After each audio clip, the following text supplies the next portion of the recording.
که الان رو به روتونم، من اینجام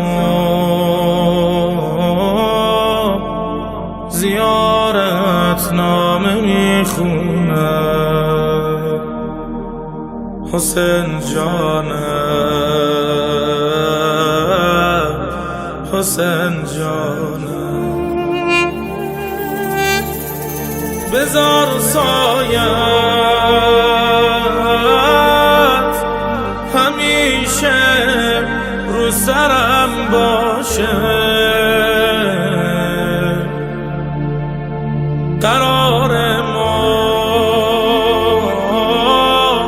شب جمعه حرم باشه.